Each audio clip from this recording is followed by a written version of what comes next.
¿Qué tal a todas y a todos? Bienvenidos una vez más a Informe del Sur. Como siempre, resumimos lo más importante que sucede en Latinoamérica en la TV cooperativa, en materia social, política y económica, desde una mirada pampeana. Mi nombre es Leonardo de la Iglesia y aquí comenzamos con los siguientes títulos.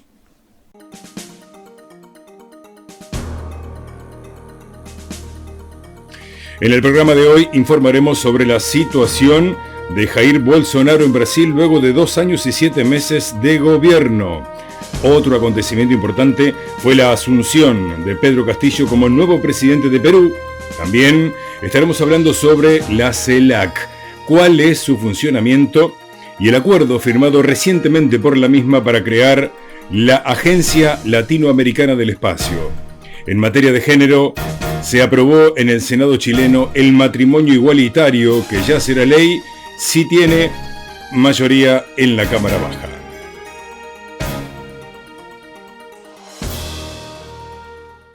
Comenzamos rápidamente hablando de la situación de Brasil, siempre polémico, el presidente Bolsonaro, pero ahora vamos a ver cómo está preparado para enfrentar las próximas elecciones que se darán en el año 2022. En 2 años y 7 meses de gobierno, el presidente Jair Bolsonaro ha roto los pactos sociales de Brasil y, siguiendo el guión de la ultraderecha de otros países y con el respaldo de militares, amenaza el legado político de 36 años de democracia. Es más, el mandatario ultraderechista de 66 años volvió a sugerir que si no se implementa el voto impreso en lugar del electrónico, que a su juicio se presta para el fraude, no es seguro que vaya por la reelección o que haya elecciones. Con 543.000 muertos por coronavirus, los medios desvían la atención hacia el tema electoral, aunque aún falta mucho tiempo hasta octubre de 2022. Ni siquiera sé si voy a ser candidato, declaró Bolsonaro. Tanto él como el expresidente Lula da Silva desdeñaron la alternativa de que exista una tercera vía, afirmando que la elección presidencial se resolverá entre ellos. Si las elecciones fueran hoy, Lula, candidato del Partido de los Trabajadores, ganaría en primera vuelta, con 49% de los votos, frente al 23% de Bolsonaro. El proyecto bolsonarista autoritario empezó a cuentagotas y se expandió en todos los sectores en los que opera el gobierno, con intimidación, abusos de poder,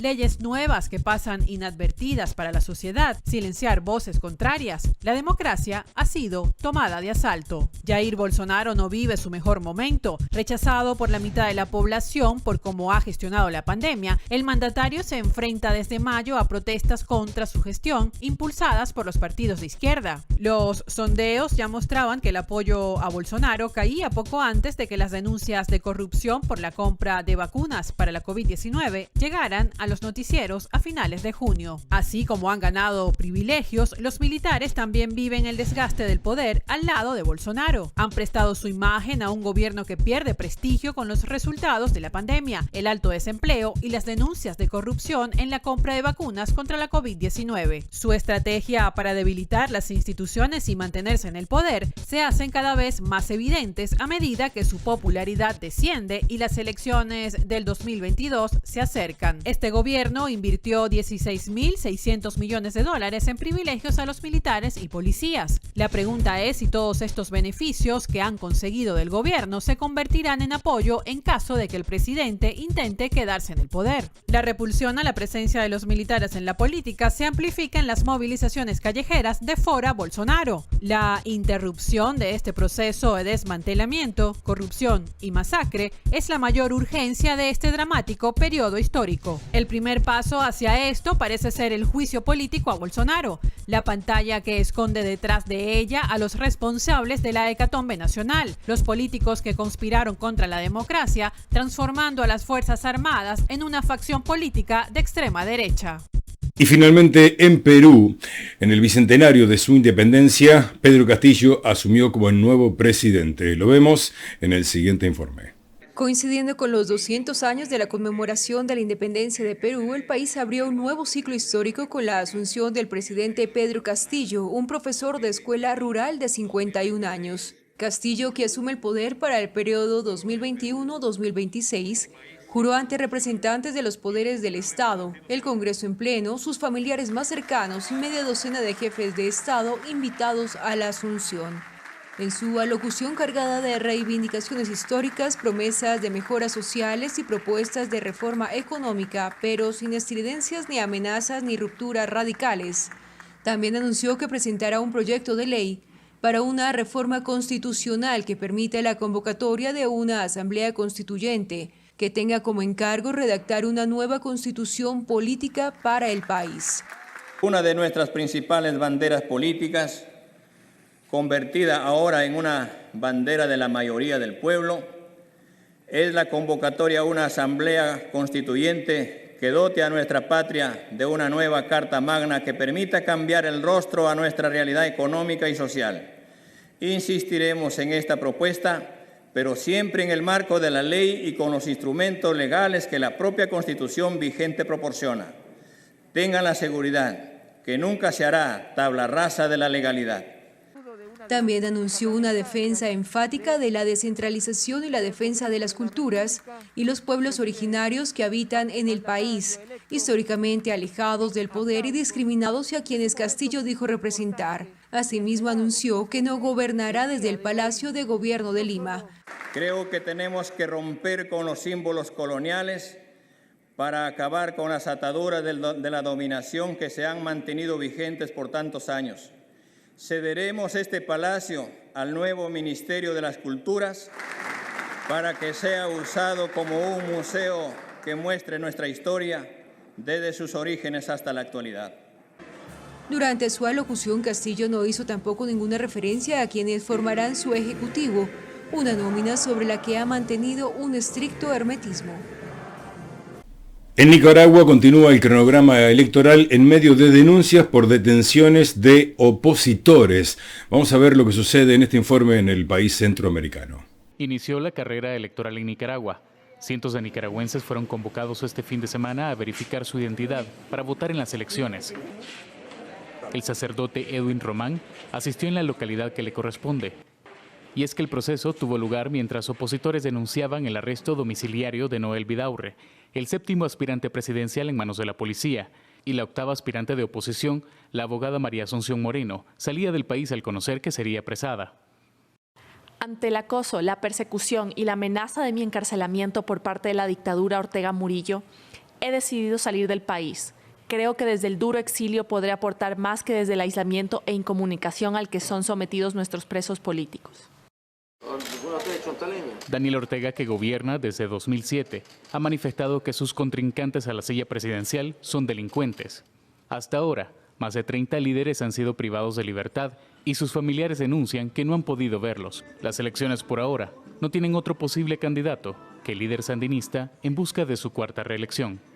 Y en Informe del Sur hacemos la primera pausa. Recuerden seguirnos durante la semana en las repeticiones y también claramente en las redes sociales, en YouTube y en nuestro Facebook, en nuestra fanpage, así como Informe del Sur. Ya regresamos.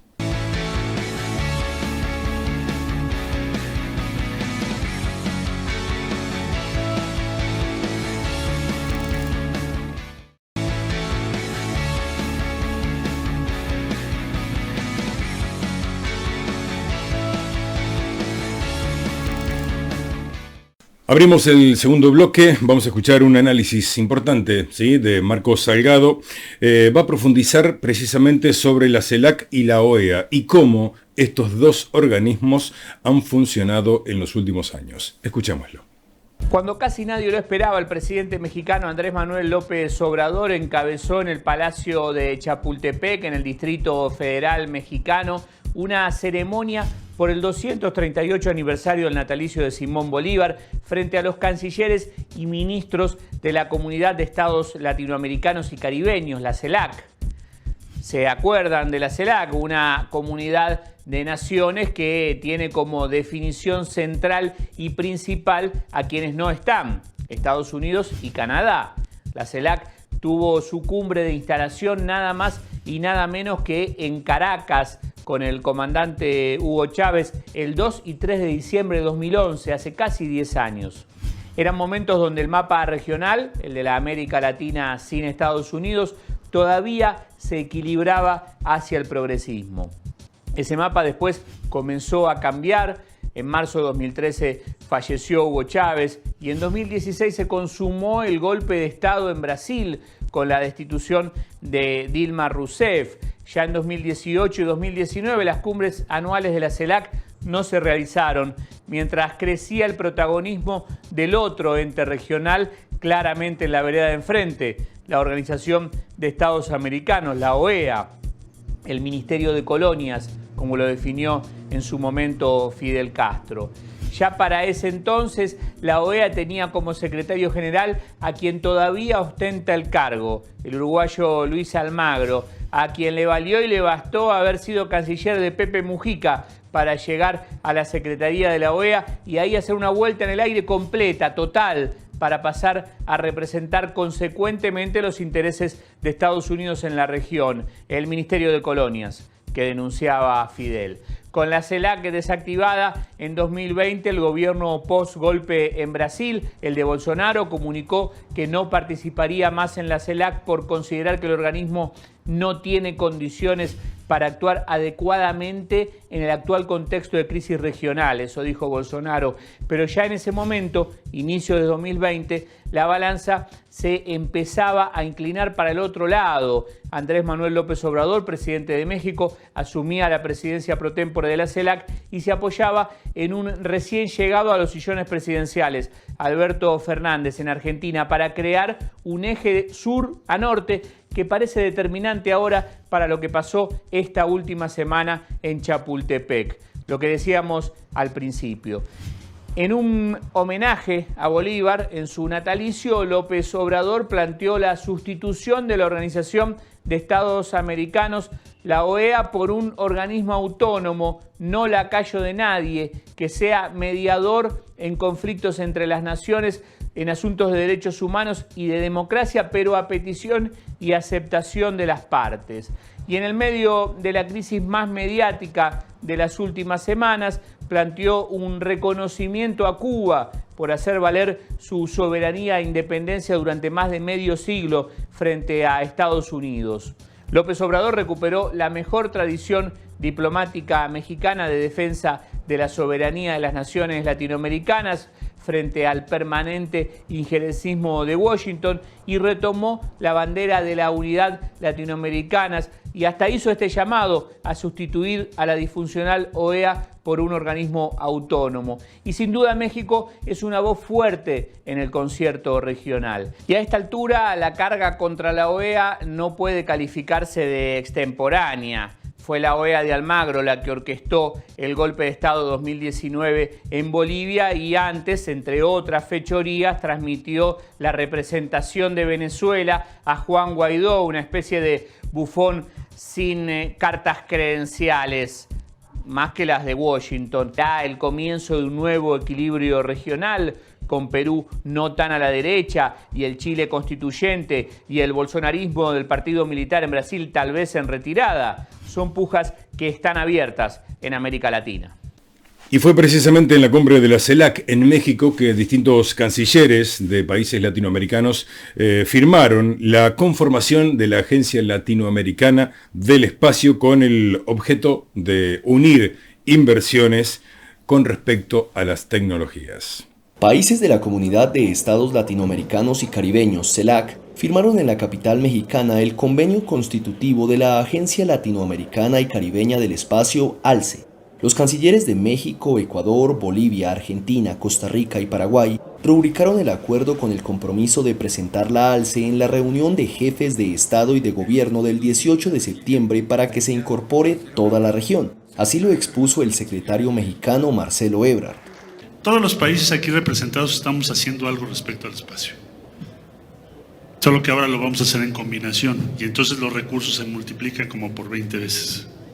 Lo que significa firmar esto es multiplicar por 20 el potencial tecnológico, científico y el poder de América Latina y el Caribe. El anuncio ocurrió tras la reunión presencial de la CELAC, de la que México es presidente pro tempore, que pretende buscar mecanismos para conseguir más vacunas contra la COVID-19 para la región y consensuar una postura común ante la próxima cumbre del G20. México y Argentina habían acordado desde octubre de 2020 crear la ALCE con la meta de poner en órbita un satélite de la CELAC. Así lo expresó el ministro de Relaciones Exteriores de Argentina, Felipe Solá. Bueno, hoy hemos concretado la agencia que deja instalado ya que la cuestión espacial y satelital básicamente es una cuestión que trasciende nuestras fronteras y que debemos además complementarnos y cooperar y intercambiar información. Los funcionarios han defendido su apuesta por el espacio como una forma de mejorar las telecomunicaciones, el monitoreo ambiental, el transporte, el pronóstico del tiempo y la telemedicina. El proyecto ha sido una prioridad de México al frente de la CELAC, un organismo regional que perdió empuje por las diferencias ideológicas, pero que el país ha conseguido reflotar con proyectos de cooperación. Y con esto hacemos una nueva pausa en Informe del Sur. Enseguida regresamos con toda la información. Gracias.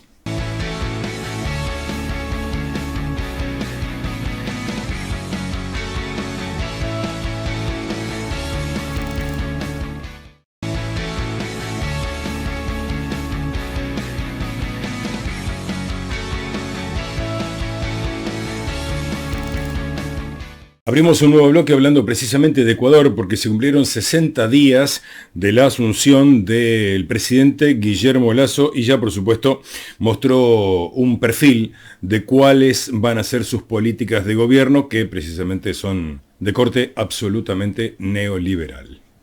Analizar los primeros 60 días del gobierno de Guillermo Lasso para concluir que es un gobierno neoliberal es redundante, ya que todos los ecuatorianos lo saben desde que fue superministro de Economía de Yamil Maguad en 1999, año del feriado bancario y posterior dolarización.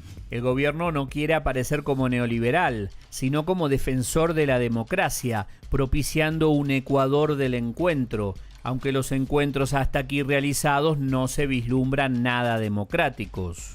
Las tres fuentes sagradas donde Lasso obtiene los cuadros técnico-políticos y se nutre de la ideología del neoliberalismo criollo para controlar el aparato técnico-administrativo del Estado son su propia organización, Ecuador Libre, el Grupo Económico Universidad de las Américas, convertida en un centro de pensamiento neoliberal, y de Osvaldo Hurtado, quien aplica su influencia política con bajo perfil y a través de Alexandra Vela.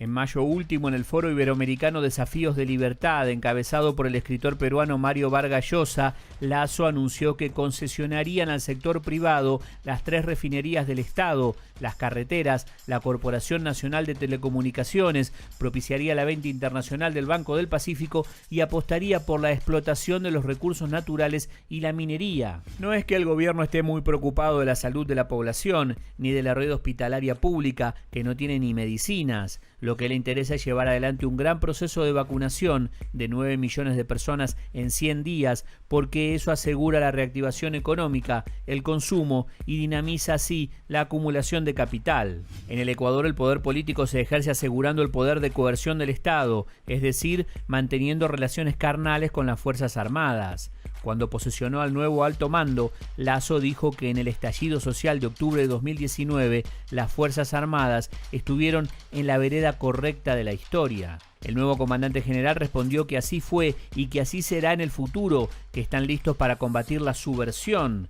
El mismo discurso de hace 40 años en que los militares veían subversivos hasta en la sopa. Para ellos en Ecuador no hay pobreza, no hay exclusión social, no hay desigualdades sociales, no existen pueblos indígenas viviendo en la miseria, no hay protesta social, solo existe la subversión. Mientras con los movimientos sociales los encuentros son de ficción, para las fotos, Luis Pachala, secretario de Pueblos y Nacionalidades Indígenas, organismo burocrático creado para dividir a las organizaciones indígenas, convenció a varias comunidades que le entregaron 3 bastones de mando a Lasso. Cuando la CONAIE nombró a Leónidas Issa como su presidente, varios funcionarios de gobierno y los medios hegemónicos lamentaron que hayan elegido a un extremista. El pueblo ecuatoriano conoce de sobra el recetario fondomonetarista, aplicado en 20 ocasiones desde fines del siglo pasado, esperando una nueva carta de intención y un nuevo paquetazo con nuevas privatizaciones para reducir el tamaño del Estado, sin subsidios a los combustibles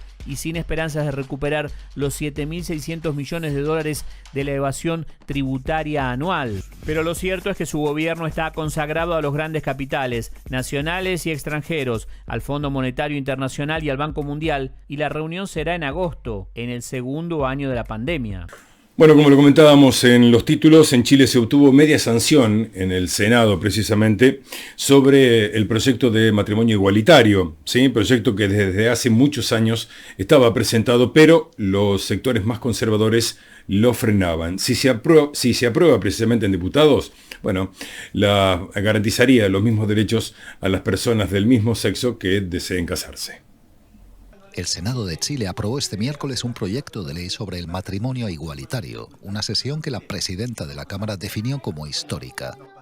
La iniciativa legal busca equiparar derechos de las personas con independencia de su sexo, entre ellos la adopción. El proyecto del matrimonio igualitario no es nuevo en Chile. Ingresó al Parlamento ya en 2017, durante el mandato de Michelle Bachelet. En 2020, el Senado chileno decidió aprobar la idea de legislar el proyecto, pero no avanzó ante la oposición de los partidos conservadores de la coalición oficialista. Finalmente, un año más tarde, los parlamentarios chilenos han aprobado la iniciativa con 28 votos a favor y 14 en contra. Esta iniciativa no es un proyecto valórico. Este es un proyecto en materia de derechos humanos. Y como aquí se ha señalado, los derechos humanos no se defienden dependiendo si es que me acomoda o no. Los derechos humanos se defienden con convicción. Ahora la iniciativa pasa a la Cámara Baja. De aprobarse, Chile se convertiría en el 8º país latinoamericano en tener una ley de matrimonio igualitario. Muy bien, nos vamos a México porque continúa el plan de vacunación contra el COVID-19, pero lamentablemente los casos no bajan, al contrario, suben. Vamos a ver cuál es la situación de ese país, de México precisamente, en el siguiente informe. La vacunación contra el coronavirus SARS-CoV-2 continúa de manera acelerada en la capital mexicana. Esta vez han sido llamados los jóvenes de entre 18 y 29 años de edad a recibir alguno de los biológicos disponibles en México. Son ellos los más afectados por la tercera ola de contagios que recorre el país. De acuerdo con cifras oficiales, en todo el territorio mexicano existen 101,000 personas con síntomas asociados al COVID-19, lo que representa un 81% más de lo que se tenía registro hasta el 12 de junio pasado. Las autoridades sanitarias federales señalaron que la inmunización representa hasta ahora la alternativa más eficiente para hacer frente a la pandemia. Explicaron que tener una vacuna reduce de manera importante la posibilidad de desarrollar un cuadro respiratorio grave. Por lo tanto, se ocupan menos los hospitales por COVID y, muy afortunadamente, mueren menos las personas, que es la letalidad, que ya mostramos que se redujo desde 22% hasta 1.9%. Datos oficiales actualizados al 26 de julio dan cuenta de la evolución en las hospitalizaciones por COVID-19. Y hasta aquí lo importante de lo que sucedió en nuestra América Latina en estos 30 minutos de pura información por la TV Cooperativa. Hicimos Informe del Sur, como siempre nos agradó muchísimo y les agradecemos profundamente haber estado allí. Hasta la semana que viene. Ellos se imponen con miedo, ellos se imponen con bala, pero no saben de nuestro odio, que es odio y fuego, es odio y fuego, es odio y fuego. No defender un progreso que se esmera por doblegar, poner la pata encima y extender su frontera, con guerras disfrazadas de campañas para pacificar y relatar luego esa mentira en la escuela. Si una empresa saquea las tierras que escasean, ¿quién es quién para juzgar que tengan fuego las ideas? Yo no soy mapuche pero conozco bien mi piel morena. Latinoamérica y Arauco corren por mis venas. Si tus derechos los vendieran en una subasta, odiaría y mendigarle dignidad al que te aplasta. Legitimar la lucha que no tranza si el mapuche avanza por no haberse contentado con promesas falsas. El pueblo para vencer tiene que aprender de Lautaro, Toqui Bravo sin temor a levantarse contra el amo. Un gran ejemplo para la juventud es ver al mapuche alzado y la miseria conformista del que aguanta dominado, que lo que hacen es violento, perfecto, pero compare que sea honesto. Un allanamiento sangriento con niños adentro, con peñas pagando por ciento en cárceles del gobierno, con causas sin fundamento, solo para causar remordimiento. Dale tierra a quien la trabaja y devuelve el usurpado. Tranquilidad para los niños del territorio recuperado. Que quede claro que entre Wincas también hay compañeros y que juntos de algún modo tomaremos por asalto el cielo. Cuidado con los pacos que balean por la espalda, cuidado con tu tierra porque intentarán con Cuidado con las trampas que el Estado winca trama. Solo la fuerza logrará lo que no pudo la palabra. Ellos se imponen con miedo, ellos se imponen con bala, pero no saben de nuestro odio, que es odio y fuego.